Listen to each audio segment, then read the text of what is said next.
All right, everybody, and welcome to the As-Yet-Untitled Heatseeker podcast, Ep.1, a weekly debrief on the world of games and games culture from the Heatseeker.com. I'm your host, Scott, and with me, as always, is Jeff Slier. Jeff, how you doing?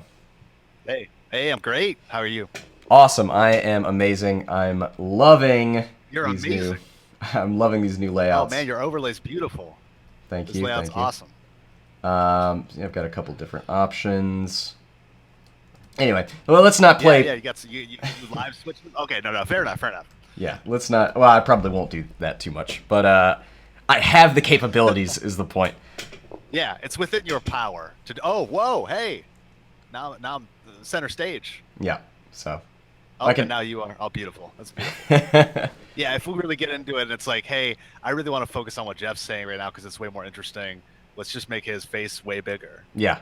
Once you start going off on a diatribe, I have that button. Great, good. Cool. And if I actually ever switch to myself, you know that shit's about to get real. You're like, let's break it down. It's the equivalent of turning the chair around and sitting on it backwards. You're really getting real with Yeah, this. turning my hat around, Yeah. serious Yeah, shit. for sure. Yeah. All right, well let's talk about what are the things that you've been playing this week. I've been a little busy. Work's starting to spin up again, but I've been playing a lot of Hitman. Continuing to play a lot of Hitman, and found myself kind of finally getting my head around a lot of the rules of the way that game works, which Right. is really fun. Because like with any stealth game, it's kind of about feeling out the edges, right? I remember when I first played Dishonored, I was really frustrated with the first front half of that game because I couldn't get a sense of when I was being spotted and why. Right. Hang of those rules, you find that you're way more capable in situations that you previously thought were like unwinnable, like or like totally impossible. And Hitman's a really good game that does a lot with that. It has very simple rules that kind of govern the way people look at you and how the disguises work. Right. And I'm starting to kind of really play with that stuff. I tried to replay the second mission, or I guess the third mission of the game, Right. in Italy, in Sapienza. And have you seen a lot of Hitman? I've seen a good amount thanks to Giant Yeah. Bomb and Dave Lang and shit. Right. Yeah. Right. So the Sapienza mission in Hitman involves killing two targets and then sneaking into an underground laboratory, destroying a virus, and then escaping. Which sounds impossible for one person. Yeah. But because of the way that the disguises work, I was able to kind of work things around. I found off the side of the map there's a car accident where a bicyclist has been hit by a flower delivery truck, and you discover that the delivery man for the flowers was delivering them for one of your targets to place on his mother's grave. Right. So I went over and I choked out the delivery guy, and then choked out his friend who was watching the guy who had been injured on the bike, and then I punched the guy who was who had been injured on the bike out because nobody could, I couldn't leave anybody witness-wise. I didn't kill anybody though. I dragged these three bodies behind the truck and became the delivery man. Right. As I was walking away, however, another person spotted the incident because I had neglected to hide one of the bodies. Right. The first body. So I had to knock him out and then drag those two bodies behind the truck as well. So I kind of walked away from about five bodies stacked up behind a van. Yeah. No, that makes sense. But I was like, That sounds like the work of a master assassin to me. Oh yeah, no, totally. I mean, leave no trace except for the pile. Or of or naked leave a bodies. Jenga tower of human corpses. Yeah. Hey, not corpses. They were alive. Okay. Good point. I was very careful not to. Well, that's the thing. Really That's splitting part hairs of, here. Part of what I've been challenging myself to do is be a little bit more clean about my hits. Because when I was first playing the game, it was all like, shoot this guy in the head. I don't know, throw him off a cliff. Like, Right. so I guess this is maybe transitioning. Go ahead. no, please. Oh, I was gonna say maybe this transitions into news, but they just announced a new mode, right? Professional. Yeah, actually, they have done a really good job of supporting the game, and that's actually a decent transition to my next Hitman goal. I had gone through this Italy mission. I managed to get inside and deliver the flowers to the guy's mom's grave. He went to grieve at his mom's grave, and I came out and choked him out and tossed him in a box and Right. snapped his neck because he was a bad man. And then I did the same with the other target. I was really happy to not have killed anyone with firearms, and not kill anyone that wasn't a target. I snapped both targets' necks, and I flew away in a seaplane. And that was very satisfying. Of it, I really want to explore kind of they've been doing these things called elusive targets with Hitman, which are these timed targets that only exist for 5 days or so. They usually run starting on a weekend for a week or so, and you have one opportunity, one chance, one attempt to kill them. Sort of like something like the daily runs, games like Spelunky. Yeah. But IO has been really good about supporting the game by continually having these kind of elusive targets and periodically offering bonus missions. So the thing that they just announced was professional mode, which unlocks after you've earned a level 20 mastery in a given area. So I'm not nearly there yet. You have to almost do every challenge to get a single map up to that mastery. But then it's like almost like a hardcore, the European extreme difficulty, if you will, of Hitman. So that's exciting, but I'm not going to really engage with that. I'm more excited to take on my first elusive target now that I feel kind of confident with the mechanics. Yeah, awesome. Have you played with any of the community made stuff, or like whatever the community challenges? Okay, yeah, that's what they're. No, that's another kind of area blind spot for me in the game because I've been doing so much of the authored content that I haven't really felt the need to go into that yet. Yeah. But the idea that you can go through and kind of designate anyone as a target and put those challenges up, I'm sure there's a lot of fun stuff to be had. I've never even seen those tools. I wonder what those look like. Yeah, maybe I'll run stream and we can dive into some of those details at some point. That'd actually be a pretty fun thing to do together potentially if we could for sure find a way to make that work. But yeah, like the game has escalation missions built into it that the team made. So it's like beyond the story missions, there's already alternative missions on top of the user generated content. So there's a lot of Hitman that I have to play yet. So. Yeah, cool. What have you been up to? Like you, my last week was a lot of work, so I didn't get to play much. I'm still gonna work my way through some more Pit People. Hopefully we'll have a preview and access granted on the website for that. Awesome. Yeah, is the story content in that game? It is. Like, it's not finished. I haven't reached the end of it, okay, but cool. Yeah, there is like a sort of quest in there. Yeah. Do you have any concern about continuing to play the storyline, knowing that it doesn't wrap up right now, or that you have to like replay it potentially? Not really, because it's open-ended enough that, and honestly, like the narrative is not what's driving that game. Yeah. I mean, but so at least not that I've found. Sorry. I mean, so far it's just, I guess it's just been, hey, meet these characters, and there's not really narrative so far. It seems more flavor, right? It's world building, right? Or well, insofar as it can be in kind of such an absurd setting. Yeah. I will say have you talked about people? Did we talk about that last? I think we did a little bit last time, but now, since this is episode 1, we can actually go back over it. Really? Yeah. So yeah, cool turn-based game. One of the neat things I will say is, and it's been a little while since I played the game, but it has a mechanic where you go out and capture people instead of going out and finding people to add to your party. You go out and capture enemies and add them to your party. So there's and so it seems like there's a lot of variety to their gear, and not necessarily like different classes, although I have seen a pretty wide berth. I mean, more than the standard classes, and like monsters and different types of robots and shit. So, and then they also have gear on top of that. So it seems like there's a lot, like a lot of variation. Like you're gonna be out there and you're like, ooh, that guy looks cool. I'm gonna make sure, because in order to capture somebody, you have to make them the last person left alive, and then go up and throw a net on them. Oh, so you can only capture one person in a Yes, as far as I know, yeah, it's just one person. Okay. But it's kind of a neat mechanic where there's some risk reward there, where you're like, if I really want this good unit, I have to leave him alive long enough that he could potentially that's do one of the weird things about the game is you don't choose directly who you attack.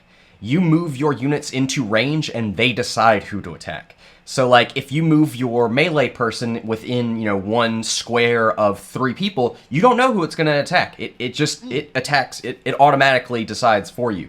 And the same way with ranged units. If you move your ranged unit within range of, a bunch of different units, you could risk hitting the one that you want to capture. So, it's a little weird system, but... okay. Do you feel like that's in the interest of streamlining the game? Like, do you feel like it helps? It's hard to say. Right. No. Yeah. Yeah. I don't think it makes it easier, for sure. Like I don't think it streamlines it. Right. I think it's a more of a challenge, more of an RNG thing, to keep you guessing. Right. So I guess as a counterpoint, do you think that makes it more frustrating? Are you not liking that part of the game? Because to me that sounds kind of annoying. As someone who's used to like games like XCOM and Banner Saga and stuff, where you're really you're choosing what you're doing with each unit. Yeah. I can't remember a time so far where I moved my unit somewhere and it didn't hit the person that I wanted it to. And also the thing you have to keep in mind is, so far it hasn't been more than like 4 or 5 units at a time. And if there's like one ranged unit or something, right, then it's usually split up in a way that you're not really engaging with a whole bunch of people at once where that matters. Yeah, you're not having to make big priority decisions. Yeah. Generally, what the unit chooses to attack is going to be a net positive for you strategically anyway. You're like, okay, cool. Like, I kill that guy, fine. Yeah. At worst, it's going to throw a wrench in the next like turn or two. Right? Exactly. Cool. But yeah, and so it's the capturing units is kind of neat because it almost gives this game like a Pokemon-esque, like, I gotta go out there and find these new cool things and capture them and use them and see what their abilities are. So maybe eventually we'll see this sort of recipe, and we'll see that there isn't as much variety as you initially think. But so far it feels like I'm still seeing new and cool things and trying to capture them. That's been a strong way to pull you through. That's awesome. Yeah. I'm definitely interested in seeing more of that thing. I because it's the Behemoth, because I've loved their games previously. Battle Block Theater is fun, but Castle Crashers is so legendary in terms of like being such a well-designed and fun game. Like, I kind of am ready to just kind of wait for this one to come out and get in on it. I had made the mistake of backing Nuclear Throne. Well, not mistake, but I got in on Nuclear Throne so early that like that game came out like 7 years later. Yeah. And like I haven't really gone back since it's been out. I did the same thing. I backed Nuclear Throne early because they had a good deal going where it was like you could subscribe to them on Twitch and that got you the game and also a Twitch subscription for the same price. Oh wow! Okay. So that was neat. That was a cool idea. And I remember hearing that they were doing those regular development streams, but I didn't realize you could get the game that way. That's pretty cool. I did the same thing with MechWarrior Online and with Warhammer 40k Eternal Crusade, where I backed them early, and then after the game actually came out, I didn't play it. Yeah, well, sometimes that's the risk, I guess. You be a part of the development, or you be an end user. Yeah. So the other thing, and I actually played most of this today, was the Halo Wars 2 Blitz beta. Have you played any of that? Okay. No, I installed it. I have not run it. So now Still running for a day or two yet? Yeah, I don't know when it shuts down. That's a good question. But that's an interesting game. So I actually did a lot of multiplayer matches. I actually played a bunch until I won one because I was doing very poorly at the beginning. So I finally won a match, and then I was like, all right, going out on a high note. But yeah, so that's an interesting game because it's based on card decks. And so you choose a commander, and then that commander can have, I think, like 3 decks associated with him. And I believe the commander dictates what units, what cards you have access to. So I've strictly so far been playing with the default deck they give you, and just seeing like, hey, where are the weaknesses? Where are the strengths in this deck? Like, if I were to build my own, what would I take out? What sort of things would I want? And also, in the course of playing through some matches, maybe seeing like strong units that I want to add into my own army. So it's interesting because you have at the bottom of your screen you have 4 cards available at any time, and they each have an energy cost associated with them. And energy is just these like pods that are dropped from the sky onto the map, and you go and blow them up and take the energy from there. And I think that actually that's like the resource collection aspect. Yeah, but I don't think it's like direct. Like you're not directly taking that resource. I think you're increasing your energy generation every time you collect that. So you're making your energy generate faster every time. So there's a passive generation. I believe so. Yeah. Sort of is what governs how quickly you could use those cards. Are they one-time use? They're not one-time use. No, it just it goes back into the deck when you use them because I definitely called the same units several times. So yeah, you'll use one of your 4. Also, I can't imagine playing this game on a controller now that I've played it on PC because like. I mean, for me, I'm constantly splitting my forces up and like pulling forces back and when they're getting injured and just micromanaging a lot more than I would think you can do on a controller. And like there are quick keys for all the cards. Your 1 through 4 numbers. Do your card pulls. So yeah, it feels like there's a lot of micromanagement for a controller. Can be accomplished. I mean, is it really just the down to cursor movement and speed, like the fact that you have to be able to select these disparate units quickly? Yeah, because I think that hotkeys. I mean, that stuff can be handled on a controller. Hotkeys definitely. It just it felt like there were a lot of hotkeys, and so it was like maybe not quite. I don't know. Maybe it would work on a controller. You know what? Maybe the 1 through 4 will just be assigned to directions on the D-pad. And then or some units have like a special ability, which is on R. And then there's local units versus all units, which is Q and E. So I mean, yeah, I'm sure with the bumpers and all that, it'd be fine. But the main thing was like, if you have one infantry unit that's getting a lot of damage, you want to pull it back to the back of your lines. It's like going in there and selecting one unit with a controller and then pulling it back. If you're not just doing all units, it feels like it might be a little tough. Right, for sure. Yeah, and well, it's just funny because the Halo Wars was kind of the shining example of console RTS at the time it was released. I mean, like in terms of making that work. So it'll be interesting to see how that survives this time, especially now that the game's on Windows PC as well. And I think the way they're getting around it is, at least in Blitz, I'm not sure if the whole game is like this, but by focusing on cards. You don't have a base that you are like building parts of in order to call in other units. You just call in whatever one of the 4 cards that you have at that time, and they're instant. Like they come in instantly. So it feels like it's less of a game about tactically moving in a bunch of directions and more about creating the correct unit composition. Like squad composition to address the problem you're going into. Yeah, well, using these cards, I have these strengths and weaknesses, and now I can rush in and attack at the bottom of each card, it tells you whether that unit is good against infantry, against vehicles, or against flying things. Okay. And then each of those has like a red, yellow, or green indicator of how good it is. Versus those things, so you can see like, hey, does my current composition, can it face any air vehicles or whatever? So maybe I should, on my next card spend, I should get some anti-air or whatever. So I feel like that might be the focus. Right, and I wonder how that translates over to the main game modes. Or I mean, is this this seems to be the thing they're pushing for multiplayer. Do you know if there's a traditional multiplayer? I believe there is. I believe when you launch the game, there is. There's like a regular multiplayer mode and then Blitz. Okay.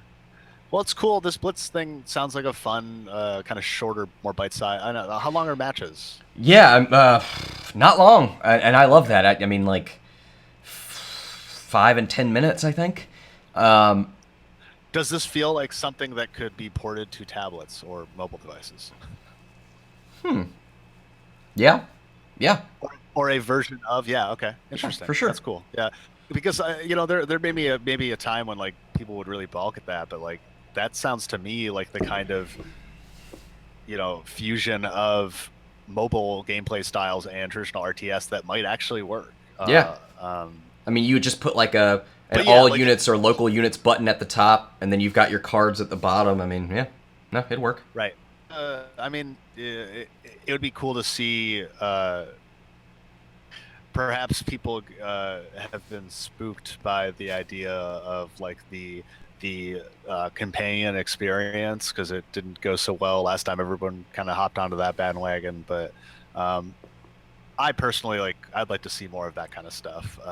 Just because I love the idea of like, oh, I've got Halo. I have Halo Wars. I play at home, and especially now that everything's cross-platform between Windows 10 and Xbox, like bringing that third pillar back in, like they tried to do with the Surface back. I remember. I think it was Battlefield 4 Commander mode was on the tablet. Like you could play in real Battlefield matches as the commander on a tablet, and I did that, and it worked. Yeah, and that's a cool thing. I mean, obviously there must be some metrics that show that isn't especially popular with everyone. But I still think it's worth exploring. Just from a design perspective, it's cool to have that kind of asymmetric gameplay. Yep. Speaking of things that are asymmetric, ooh. I have been playing a spelling game on Android. I believe it's also on iOS. It's called Baikoh, BAIKOH. Okay. And it's have you ever played the game Spell Tower? That's a Zach H game. No, that's a really good name for a word game mixed with magic. So the this game is similar to that in that you're trying to. There are tiles. The tiles are dropping from the ceiling in the style of like a columns or Tetris-like type thing, but they're single square column or tiles. They all have letters on them, and you're trying to spell words to eliminate them. Oh, cool. Spelling incorrect words and trying to submit them gives you a strike. 3 strikes drops a line of garbage. Oh. That turns into more letters. Yep. So you have to be really careful and quick. And it's just continually dropping tiles down, and you're trying to eliminate. It's a pretty simple concept, but there are trap tiles where certain letters will come down, and it'll be like a frozen one that will require you to spell 2 words with those tiles to get them out, or mines that will blow up after a certain amount of time if you don't spell with them immediately. There's some really devious ones. There's a ghost that starts to possess tiles. Will hop between them and only appears for a brief second, and unless you tap that tile that he's possessed to remove him, he, without you noticing, rearranges the letters you're spelling. He makes them bad words. Oh, Jesus. And causes you to get a strike or a strike. Yeah, it's some mean shit. In fact, the game overall is a little aggressively balanced. You equip badges that give you kind of bonuses that you can active abilities or passive abilities that you can use during a run. Yeah. Like stuff like doubling score, or there's one that like will eliminate your tallest, stack of tiles. But even with that stuff there, the game is like harrowing. Matches don't last longer than 2 or 3 minutes because you're just like scrambling and they're just constantly throwing stuff at you, to the point where like I feel like I've never been able to get good at the game. I only get better at surviving the game. Right. So that's a little.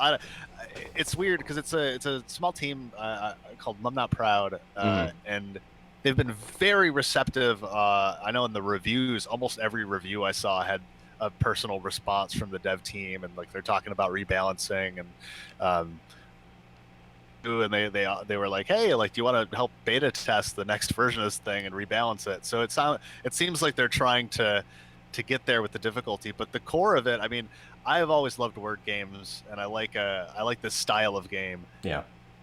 But it's funny because the personality of the game is a lot of like snarky, mean stuff. If you spell an 8-letter word somehow, a little streamers come out and it just says in plain text, unremarkable. Oh God! Like, yeah, it's like stuff like that where you lose. It's like, oh, having a bad day, good. And like stuff like that. But like, and I like the personality of the game, but combined with the aggressive difficulty, it starts to cross that line into like, fuck you. Yeah, come on. Like, get out of here. But I've still been playing a lot of it, and I hope to see them do more with the game in the future. So Baiko is actually highly recommended if you're into spelling games. So that reminds me, last week while I was supposed to be doing real work, we were doing interviews, and myself and the PA and the camera guy all decided to play Scrabble on our phones. Now, I don't come from a Scrabble background. I'm just like, oh, okay, I'll just fucking play words, all right? You're not from a Scrabble family. I am aggressively bad at that game, and to the point where, you know, they're doing crazy word combinations, you know, lining two words up next to each other, and it's a bunch of two-letter words going crosswise, and I'm like, SH is a fucking word? Like, T... B, it's like these fucking weird combinations where I'm like, I would never assume that's a word. And they're looking at me like we're playing with some high-level Scrabble players. Well, I mean, yeah, I guess, because they're like, Scott, don't you know the Scrabble dictionary? I'm like, no, I don't. Don't you know the Scrabble dictionary? Well, I mean, these people? I think one of the first things I assume you learned with Scrabble is that QI is a two-letter word that you could make with Q, because I think that's one of the. For some reason, it feels like that's one of that's like hot Scrabble strats 101. Yeah. You got like a few of those words that are like, what am I gonna do with these letters? Well, here's some. Yeah. I think like isn't QAT a word as well? I think so. Yeah. Yeah. So anyway, yeah, I was. Man, I was having a hard time with Scrabble, and I lost almost every game except one where it came down to a tie between me and the fucking God Emperor of Scrabble over here. And then we keep going back and forth. Last fucking word, he uses all of his tiles, and it comes in at 248 to 249. I lost by 1 point after a tie. Oh no! So that hurt real bad. But hey, maybe you need to pick up Baiko. It's more about spelling quickly. Yeah. So you'll find yourself using words like he and ham and she. All your classic Seussian small words. I just don't know that I could handle the deprecation or the insults the game deriding me. I would say give it a shot. It is rewarding. It's a fun game, and they have incentivized ad rewards like a lot of games do, where if you watch an ad, you can basically double your like coin reward, and you use the coins to use the badges. They give you the bonuses. I've found it to be pretty. I've kept playing it. So at some point, like as much as I'm complaining, there is still something there bringing me back. But if you're having trouble with spelling, I guess I would say stay away from it. Never mind. So the other thing, hey, I'm a writer too sometimes. Fair enough. So the other thing we tried in terms of free asymmetrical multiplayer games was a game called Super Stickman Golf, which was probably a big deal at some point, and I just missed it. But I've played it. The cool thing I will say about that is, at first, it's a very traditional golf game, but there are worlds. So you start out there, and then eventually you're getting to fucking portals and like shooting your golf ball through portals and like ping pong around a level. Oh man, it gets nuts. I've played some of those games. I think they put out 3, and I played some of that. And those games have continued to become. Yeah, I like where that game goes. Studios. Yeah, I like a good arcadey golf game. I like good arcadey sports games, man. Mario Golf. Yeah. Okay. Hook me up with that Mario Golf. Yeah. Mega Man Soccer. The best soccer game ever developed. One of these days, I will say that every we'll week. see Mega Man Soccer, I guess. But yeah, that's Mega Man Soccer. Yeah, there we go. What the fuck Great. does that even look like? What does Mega Man Soccer look like? Joy, pleasure, but visually interpreted. Okay, well, that looks like a hot pile of garbage, but that's fine. If you like that, you're welcome. You're wrong, but okay, fine. What else have you been getting up to, or do you want to move on to news? No, let me talk a little bit about X-Wing miniatures. So that's X-Wing miniatures. For the first time, I went to a board game store and actually, I actually played with a friend there, but games? I didn't actually play with randos. And okay. It was sad. Taking baby steps. It was sad because me and my friend start playing, And I think a match is supposed to end at an hour. At an hour, you count up your points and just say who won if nobody has won by then.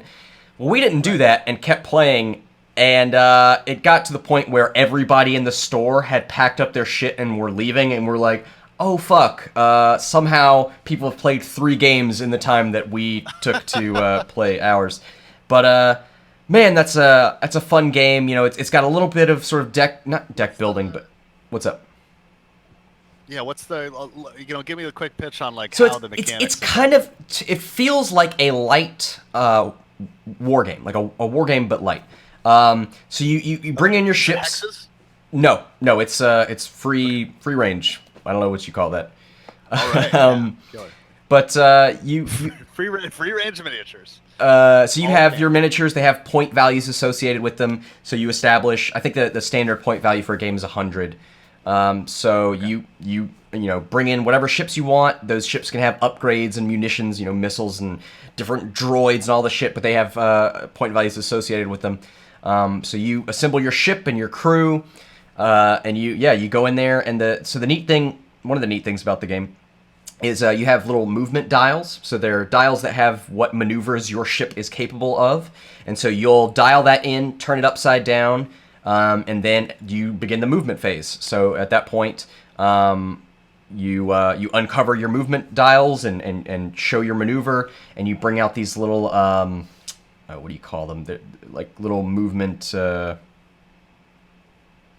templates. Wow, why can't I think? That's why I can't play word games.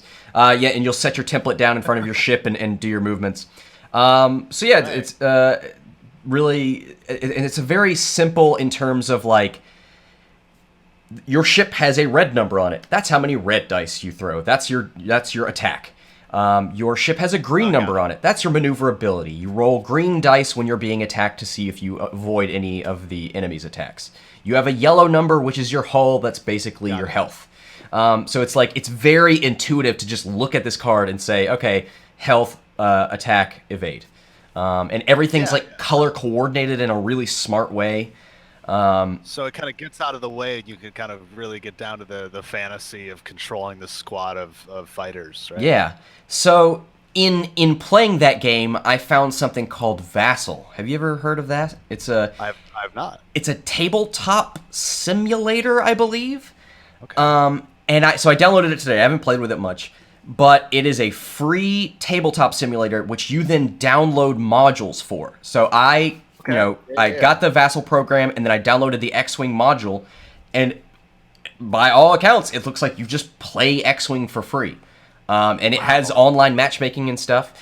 And I believe, you can look it up and see what sort of Vassal modules are available, but I bet there are a ton of board games, tabletop games out there that you could just download and play.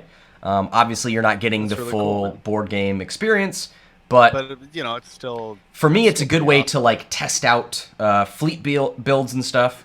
Really cool little tool. It's like it's a sandbox to screw around in when you're not at the game store. Exactly. And, get rushed through a 4-hour game because everyone's leaving. Yeah. Yep.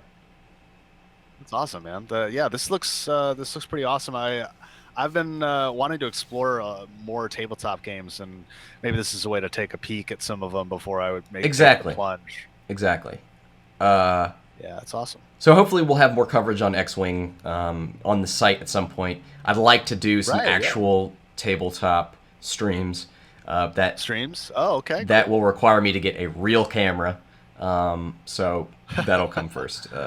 But anyway, so I think that is a goal this year. Just get really good at it, so that like when you show up, you're like, I don't look yo, like check an it out, asshole. I know everything. Yeah. All the hot strats for whatever this game I'm playing is. Is it X-Wing? Is it? I was trying to think of another really weird board game, but I couldn't, so that joke is ruined. Never mind. Let's move on. You could have gone Warhammer. You could have gone Settlers of Catan. Hey, those again, not weird. Those are great games. I love Catan. Okay. Well, I don't know. I don't think X-Wing's weird. I'll play some Catan. You're weird. Okay. That's not true. Star Wars is the least weird thing in 2017, right? For sure.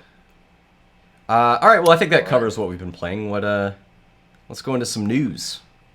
Yeah. What? It seems like aside from new releases, Yeah. being kind of What- out there, we got Resident Evil 7. We got was there something else that came out just recently that was pretty pretty big, right? Or am I Let me just go to what's totally currently big on Twitch and see. That'll tell me what's big? new. Oh, okay. So I mean, Oh, For Gravity Honor. Rush 2 came out. It's an open beta closed beta for For Honor. Oh, is that what I that have is? not- Okay. I have not been able to play For Honor yet. Gotcha. Pretty intrigued by that game though. So, but probably, are you going to be playing Resident Evil 7? No, but I think I will be watching Ryan Cheeks play that game. Right, of course, yeah. Resident expert on the evil. He was doing a playthrough of 5, so we were watching a little bit Right. of that. But, Okay. Nice. Is he still doing that, or is I think he's all 7 now, probably. Okay, cool. Whew, that's pretty awesome. I'm hearing great things about the game.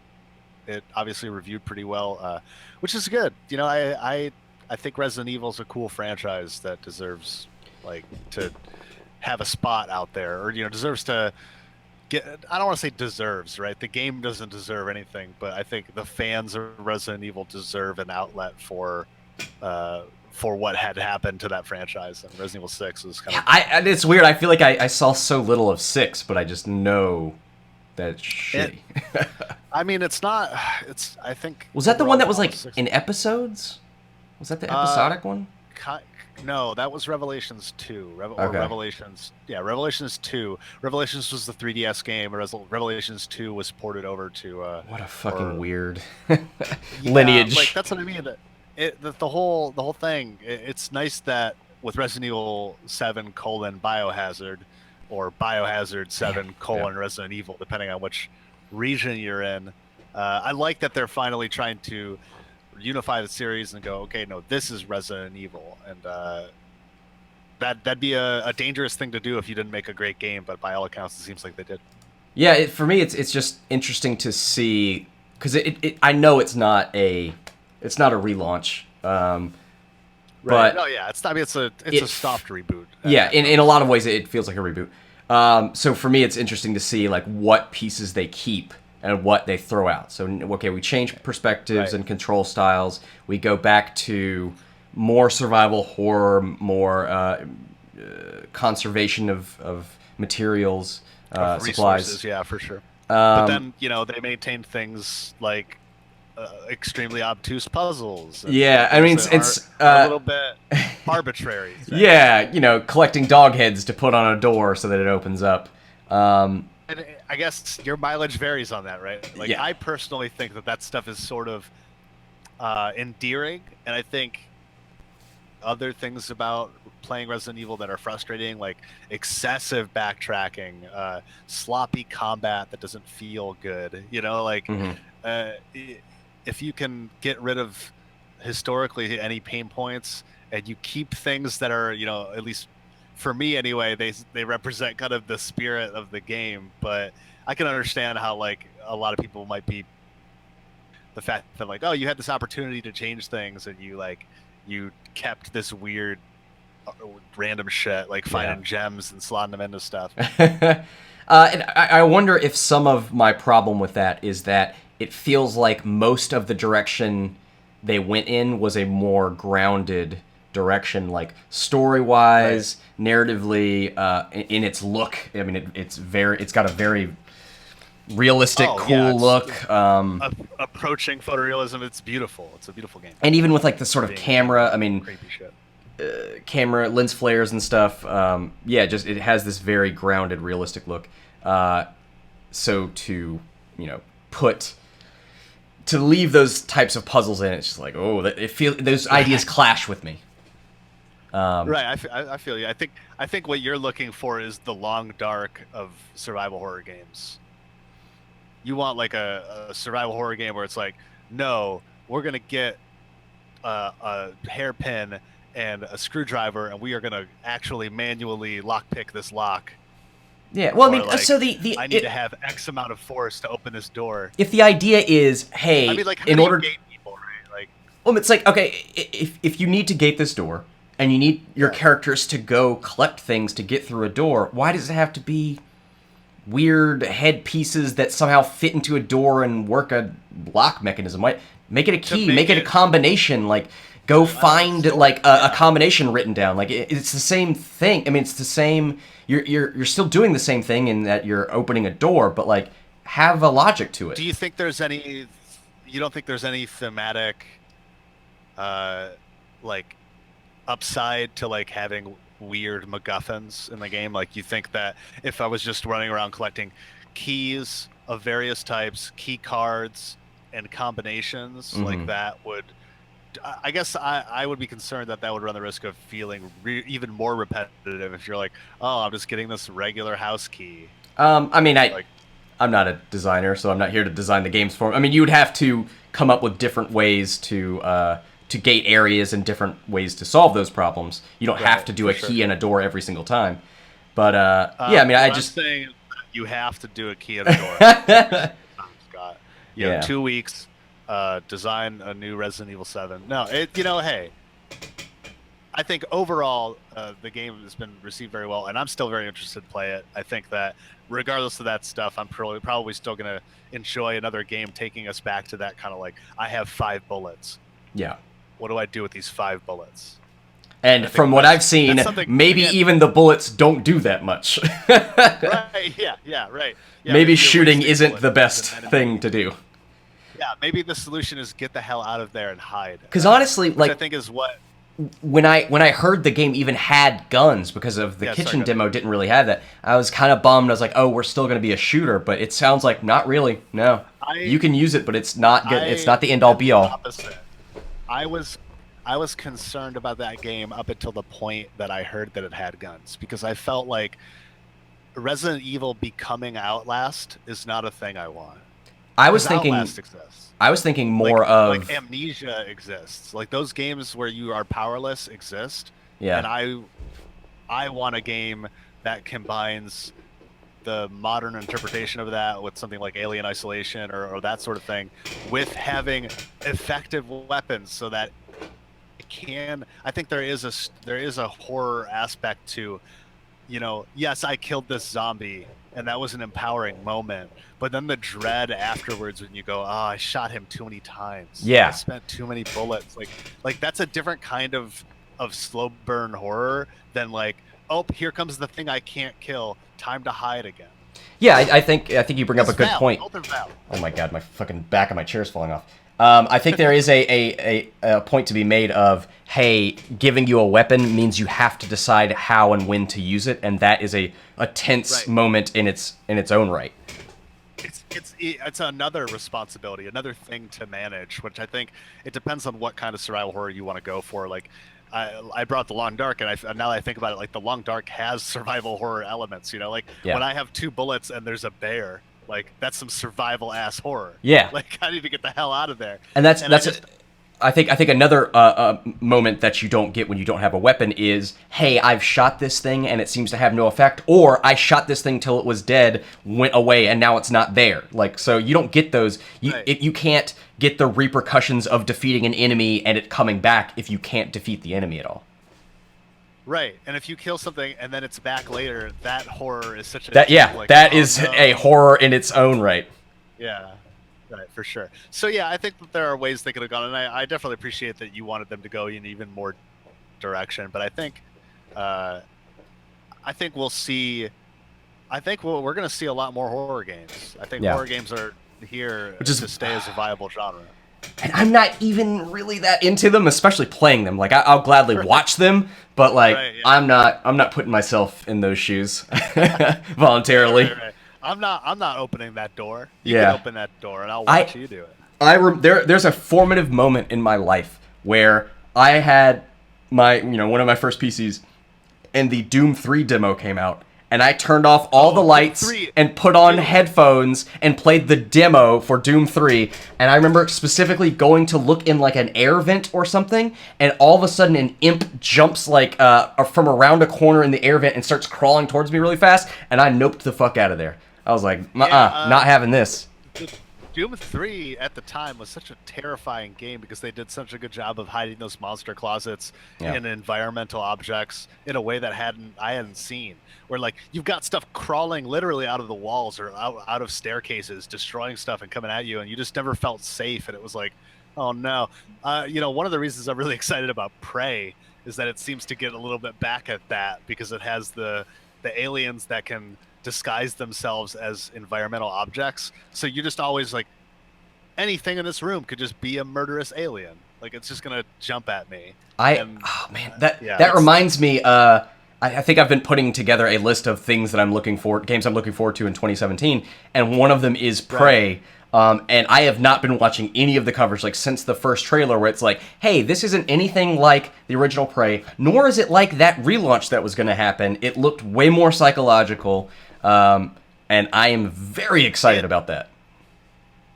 Yeah, I'd say if you're keeping dark on it, keep dark on it. It looks good. Just know that it seems like it'll be pretty good. Speaking of being dark on something, we just now got trailers for Mass Effect Andromeda. Right. Which is coming out in like what, a month? No, yeah. It's coming out in May. It's in May. Oh, is it really May? Okay. But I went to go click on one and I was like, you know what? What if I experience Mass Effect knowing nothing about it? Like I do know that the story focuses on you being kind of a scout or I can't remember a pathfinder, I believe, going to find new homes for humanity. And I think that's a cool idea. I feel like that's what Star Trek used to be and is not anymore, and I'm okay if Mass Effect becomes that. So, how did you feel about Mass Effect 1 through 3? I really liked the first one. Okay. I don't remember much of the second one. I know that's a fan favorite, but to me, that game was assemble the crew, and that was fine. Yeah, and it was fun. I think Mass Effect 2 is story-wise, I like it just slightly better than 1, even though I think the overall plot of Mass Effect 1 is brilliant. I think a lot of the execution, because of the time it was made, like just doesn't hold up to the later games in the franchise. 3 is kind of just there. See, that's a weird thing. Like I actually liked 3 quite a bit because there were a lot, if I remember correctly, there were a lot of those just super tough narrative decisions that you have to make that happened and you see the repercussions of in 3. I personally, it's weird. Not that I would want to go back and play it as much, but I think 1 is my favorite because of, I know this is contentious. You can holster your gun, which is important. Because of the Mako. That was the game that made that part. 1 gave the game more variety because after that it's just a shooter now. But also that was the part that felt like exploration. You land on a planet and you drive around on its surface and find things. And we lost that in 2 and 3. It was just a shooter primarily. So what I'll say, without saying too much about the game, since you're trying to stay dark on it, is that I am slightly concerned that this game will be overly familiar. Okay. As opposed to fresh. When I had first heard the leaks about what this game was and how you were a pathfinder and you were out there finding new things, I was expecting them to throw out all the old aliens and create new aliens because I thought that would make sense. Yeah. It doesn't seem like they've done that. So I did watch they did like an introduction of the crew. And in that one, they mention like, hey, I was working with a group of Asari warriors or something like that. So, hey, that's fine. I mean, I feel like I can't remember exactly, but I feel like in the narrative, in the lexicon, in the folklore, the lore of Mass Effect, right after they go through the first relay, I believe they find other species and are introduced to the Citadel. So I feel like once humanity gets through the first mass relay, they're pretty much introduced to all aliens. Oh, there's the first contact war, I believe, with the Krogan. Right, with the Turians. Yeah. And there, right? But this game supposedly takes place pretty far in the future, and it's an entirely different galaxy. So I just kind of expected more newness from it. But I guess otherwise, it's Mass Effect. I mean, I assume there will be new alien races, but I feel like Me At too. I also assume after that. I hope they don't disappoint me. I mean, once you've got a universe that's working together and coexisting, it's like you're not just gonna never see those aliens again. They're gonna be along the ride with you, and throughout the I mean, galaxy as well. fair enough, but yeah, but like this again, a different galaxy. The entire Yeah. premise of this game is that we're way far away from everything that happened in the other ones. So I guess I like almost an inversion of, or in a way, like the how you feel about Resident Evil 7. Like I was hoping that they would take this opportunity to really reinvent what Mass Effect could be, and it seems like they're just doing a better version of what it was, which is So fine. wait, Again, are you saying what you're seeing is that they go to a galaxy where nobody has been before, and they find the same aliens that they've found prior? I don't want to necessarily talk too much about it, because again, like if you're really trying to stay dark on it, but it does seem like there's an element of, if you were hoping to spend a lot of this game being the point man discovering new things, I don't know that that's the case. Okay. I saw a trailer. I didn't watch it, but it said, "Hey, here's an introduction to the new villain," and I'm like, man, it's weird to think about an antagonist in the story of, hey, go explore new worlds. Yeah, And I hope it's not just It seems another. like the story is less about, like, it seems like your role is to be that, but things have become complicated, Yeah. as they so often do in BioWare games. Things have become complicated. So, hey, I'm still excited about the game. It'll be fun to see how that shapes up. Like, What were the antagonists of the original trilogy? Not Sentinels. so you had the Reapers, right? So Reapers. you were first We're you were not. fighting Saren, who was the rogue Spectre, Just tell me the and then antagonist is the not another Reaper, collectors. please. Um, it's not another Reaper. Okay. Please. Thank you. Yeah, no. I'll go whatever. watch that You'll trailer. I see. need to not be an asshole. You should probably just watch that trailer and just. I mean, Temper listen, my you're not gonna- expectations. and you know how it is with these games. Like a 2-minute trailer is not going to tell you enough about the story of Mass Effect, especially since they do so much on the fringes in that game, and it's so much about character development. Yeah. I just feel like you should get an idea of what they're trying to sell. Yeah. Let's see. Otherwise. Oh, what is this Daydream update? Do you have a Pixel, by the way? Yeah, actually, hold on one second. Let me bust out I got this guy here. Here he is. And Nice. I got this guy here. Oh. Put it on your face, and yeah, this thing, it unfolds, and you just kind of, it's got the controller in there and everything.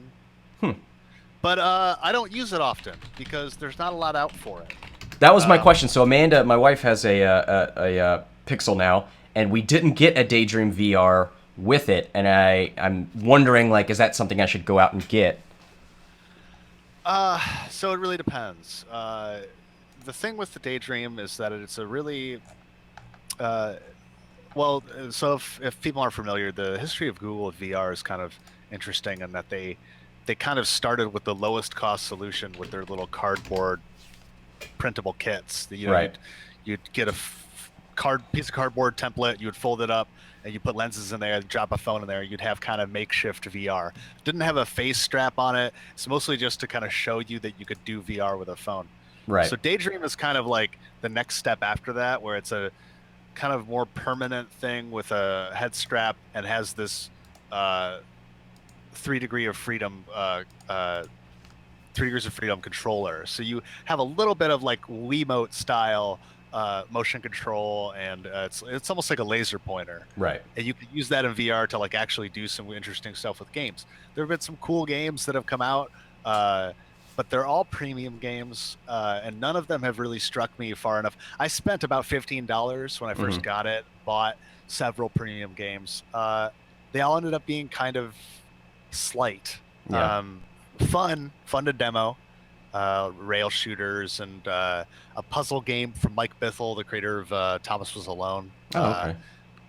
And that game's pretty fun, Earthshape. But again, it's a very much it feels like a, pardon me, a casual puzzle game, but ported into VR. Yeah. While it's cool to be in VR doing this, it's still the kind of game you play on a phone anyway. Yeah. So people are kind of feeling out what to do with the platform. And one of the big things was that from when Daydream launched in, I believe it was October, to just last week, there were only a select few developers who were allowed to make games for it. Oh, geez. Google was taking a very, very hands-on approach initially. There's so much with VR in terms of ensuring a quality experience, and they wanted to make sure that they were keeping those things. They had a strong set of guidelines, and they had a small pool of developers they were working with. So now development is opened back up to anyone who has the Android SDK. I think they've pushed an update. So is that what 1.1 is, this update, or is that different? The 1.1 thing is actually with Long War. Sorry, I'm reading that wrong. Yeah, you're right. Daydream is it's more an update to the software side and a promise of more games to come. I think overall the Daydream experience is fantastic. Yeah. The thing is intuitive. It works well. YouTube and HBO Now and stuff in it are really, really cool. It's fun to like at night to lay down and like watch YouTube. Yeah. In a kind of a virtual theater. That's fun, but I think right now still very much a novelty. I haven't played too much multiplayer with it. I don't know a lot of people that have the Daydream. So that was my question. So it's just on the Pixel for now, right?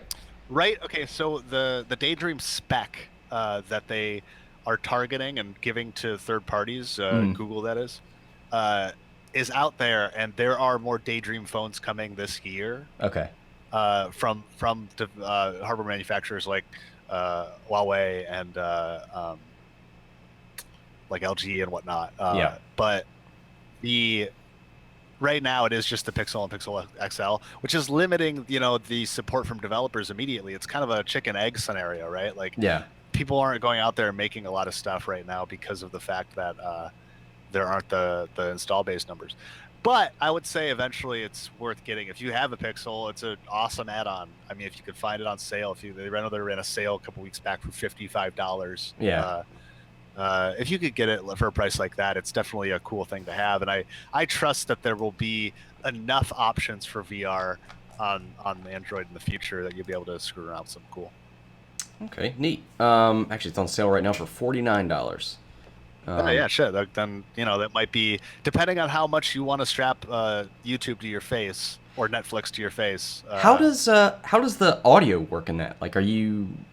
Yeah, what are you? Hold on. Let me show you the headphone jack is exposed when you have it in. Okay. So when you have the thing in the thing, you're putting on external headphones and doing it that way. Otherwise, it's coming out of the speaker. It's not too much trouble to put some headphones in and connect them to the phone. Copy that. The phone gets pretty hot after about 20 minutes, 30 minutes, but it's never shut off on me or anything. Well, this is only tangentially related. Do you use what headset do you use with your Pixel? Because like Amanda, coming from an iPhone, is like, okay, I have these earbuds with a microphone and controls in line. What do you use, and do you care about those things? Right now, I primarily use my phone in the car, at work, and when I'm at home, I use either these big-ass dumb headphones or I use regular earbuds. So I don't have anything right now that has the inline controls, but I know that anything that would work on a 3.5 headphone jack should work. The iPhone earbuds that she has work, but like the controls don't. It does. I don't think it always works to pick up and hang up phones or pick up and call things. And I see. Yeah. I mean, I don't know if there's actually first-party headphone controls or inline headphone control earbuds for that, but it's it's the price you pay for being free of the Apple menace. Yeah. Well, hey, I'm on an iPhone right now, so suck a dick. Look out! Whoa, hey. No thanks. All right. Well, that's the Daydream update. So, anything else you want to talk about before we move into? So just briefly. Yeah. So just briefly, I do want to note that I have not forgotten about Long War 2. I have been trying to play that game and with varying degrees of success. It's like relearning XCOM, which has been great for me. It's been fun, but game was a little unstable in its initial 1.0 release. Pavanis Interaction just pushed 1.1, which is kind of I believe it's 1.1, and tons of bug fixes and some small balance changes and some bugs that were happening. Some really unfortunate bugs. There are ruler aliens in XCOM 2 that appear that are super units, and they move every time you take an action. Yeah. They have their own turn pace. And there was a bug in Long War 2 where sometimes two of them of the same type would appear on the same map at the same time. Oh God. And one of them is hard enough to deal with. So like the idea of two, that will like torpedo your campaign. Yep. So there was stuff like that they've fortunately fixed in this update. But yeah, it's exciting to see that they're still supporting the mod after its release. And just still highly recommend XCOM 2. I think it's still in the Humble Monthly bundle, so you can get it on $12. Oh, if Jesus! You have not played XCOM 2. $12 for 1 month of Humble Monthly, and XCOM 2 is their game this month. And do you keep all those games even if you unsubscribe from the service? I believe so. Yeah, I think you keep whatever you unlocked and paid for. So Wow. It's just a matter of you'd have to cancel it after the month. But when you're talking about, I mean, the games, and it's mystery games, right? So it's like you pay $12, you get an XCOM 2 and whatever they throw at you. Which sometimes it's good stuff like Rocket League and I Am Bread, and other times it's Mad Max. Hey, that Mad Max game might not have been terrible. Cool, man. How about one of the games they're showing here is Planetary Annihilation Titans. Remember Planetary Annihilation? Remember that? That was Uber, right? Remember that game? Yeah, it was. Man, remember Monday Night Combat? Oh, speaking of Uber Entertainment, actually, one of the new Daydream games is an Uber joint. So let me actually look up what the name of that is, because I've been meaning to. I've got to probably pick it up, because I still love what they do. I think Uber is really awesome. Where the hell are you? Uber Entertainment. Is that Wayward Sky, or is that something else? Oh, that's something else. Yeah, a look and click VR adventure by Uber. Oh, that's for PlayStation VR. Okay, here we go. Daydream Cosmic Chef. What? Check this out. Here's what my understanding of it is that it is a rhythm game, but also a cooking game. I am into that.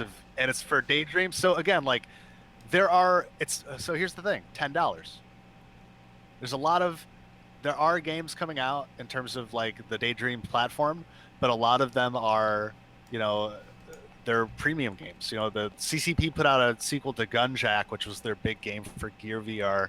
That game's $13. So it's like, are you willing to invest once you buy the Daydream, or do you want to wait until like there are more games like Cosmic Chef, which by the way looks amazing. I'm seeing an amazing. Yeah, look at this. Scroll down and show this screenshot of this T-Rex DJ. Where is that? You have to find him. Hold on, I'm gonna open this in a new tab and send it to you. I need you to. Very important to me.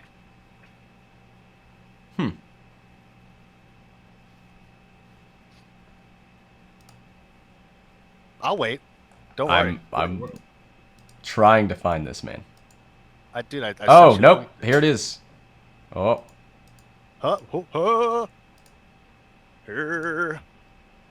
What do you even? Look, don't you worry about me, okay?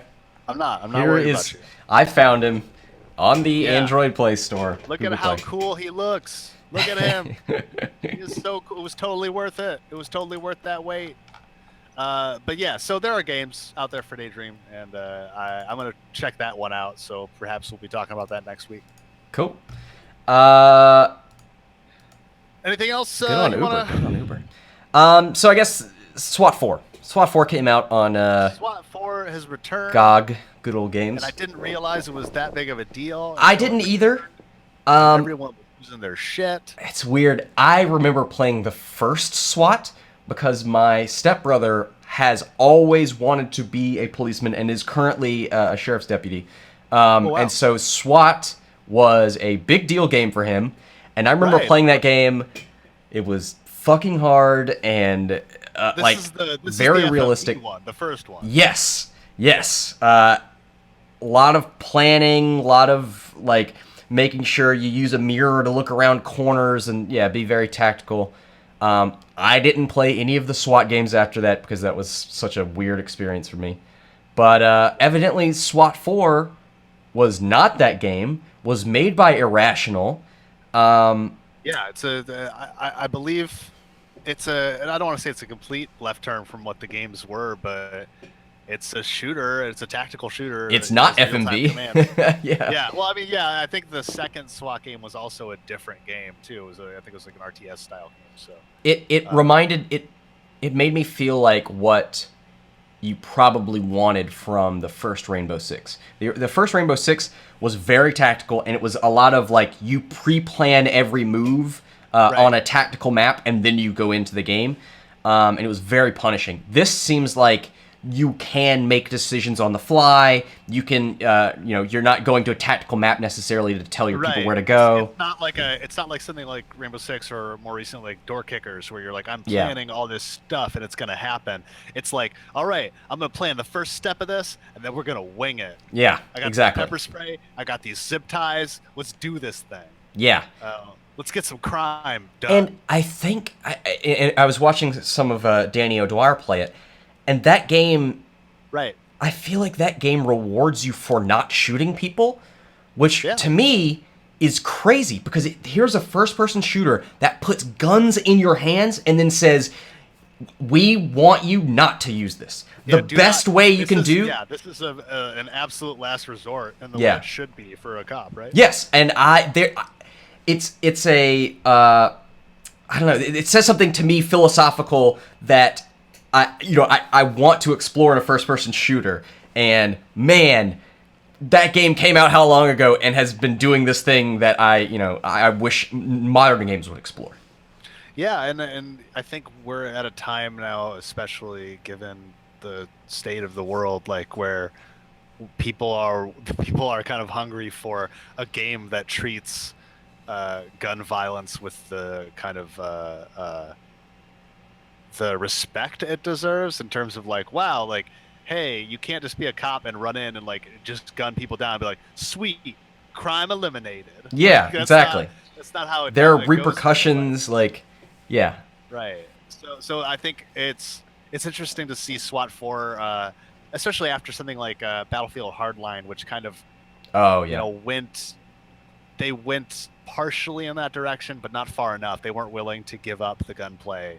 And I think it'd be cool to see another SWAT game. I don't know. Like, it'd be awesome to see a SWAT reboot that was in the spirit of 4 again. I wonder who owns that. Irrational is kind of gone, and Ken Levine is making narrative Legos for an indeterminate period of time. So yeah, we'll see who steps up to the plate to bring us our next tactical police shooter or non-shooter, as it were.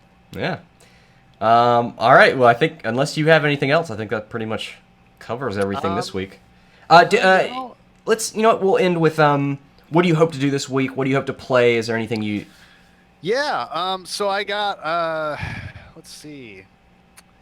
I'd like to maybe tonight, maybe tomorrow. I'd like to take a run at the Elusive Target 18 in Hitman. Like I said, I want to try to get that done live on a stream, or at least fail it once live on a stream. Get back into Long War. That's pretty important to me. I beat Ori and the Blind Forest. I forgot to mention that. I beat that game, so that's off my plate. I have Axiom Verge ahead of me. That's my next game. So I'd like to play some Axiom Verge probably, but a lot of options. Cosmic Chef is out there. Do you think you could do? DJ. Do you think you could do a video series on Castlevania, Metroidvania games, and you call it Mania Planet? Mania Planet? Mania Planet is I think that's the name of the launcher for Trackmania. Yeah. Never mind. Yeah, so Never mind. I went up my own ass. Yeah, I thought it was a joke.